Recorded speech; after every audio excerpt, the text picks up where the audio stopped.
Impossível não notar. Comida, gasolina, energia, está tudo mais caro no Brasil. A inflação atingiu nesse início de agosto o valor mais alto desde maio de 2016. O IPCA, o índice oficial medido pelo IBGE, chegou a 8,99%.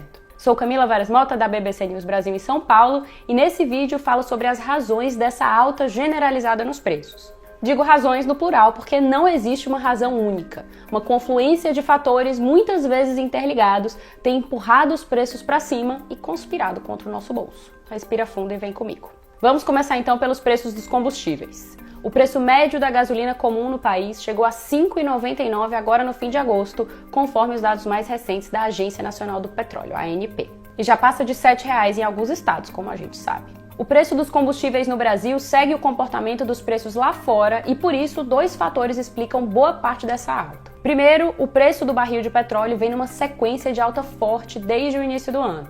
De um lado, por conta da maior demanda, depois da abertura de muitos países que começaram a vacinar contra a Covid.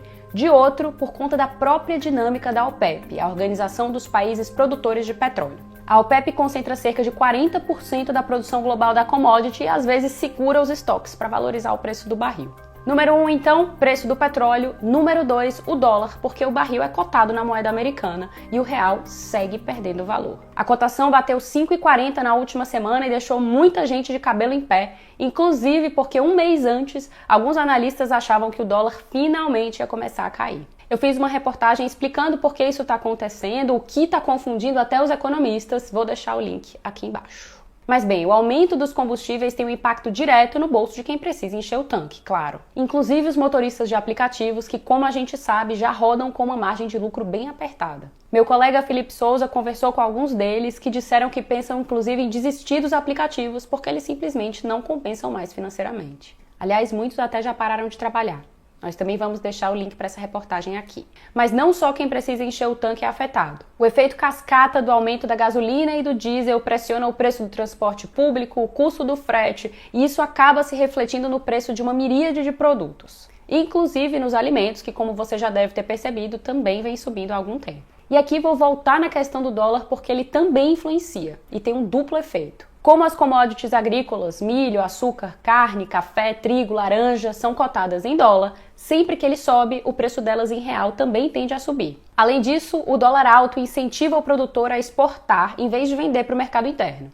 Isso reduz a oferta doméstica e, adivinha, empurra os preços para cima. A isso se soma um outro fator que tem ajudado a diminuir a disponibilidade interna de alimentos: a seca histórica que afetou o Sudeste e o Centro-Oeste. A falta de chuvas provocou quebra de safra em importantes regiões produtoras e afetou a cultura do café, da laranja, do milho, da soja, do açúcar, entre outros.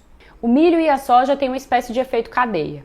Eles são matéria-prima para a ração usada na indústria de aves, suínos e bovinos, ou seja, também acabam pressionando o preço das carnes. O açúcar é matéria-prima para a produção do etanol e o etanol também é usado na composição da gasolina. Olha como tudo está interligado. Por falar nisso, a seca não tem impacto só sobre os preços dos alimentos. Ela também ajuda a explicar o aumento da energia elétrica. Com a redução dos níveis dos reservatórios em hidrelétricas importantes agora em 2021, foi preciso acionar usinas termoelétricas movidas a gás natural, óleo diesel, biomassa e carvão para compensar a redução da oferta de energia pelas hidrelétricas. Além de mais poluente, a energia termoelétrica é mais cara. Daí a razão porque na conta de energia tem vindo um adicional, a bandeira vermelha patamar 2, que é a mais cara prevista pelo sistema de bandeiras tarifárias.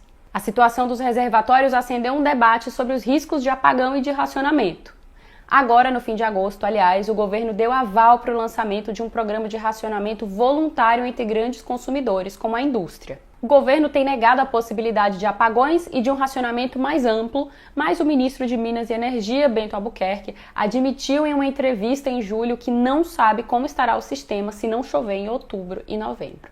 A crise que se desenha no setor elétrico também alimenta outra discussão: a dependência da energia das térmicas em um cenário em que a falta de chuvas deve ser cada vez mais uma constante, e, em paralelo, o modesto investimento em outras modalidades de energias renováveis mais baratas, como a solar e a eólica, que poderiam ser uma saída para essa sinuca. Mas isso é tema para outro vídeo, eu fico por aqui, muito obrigada e até a próxima!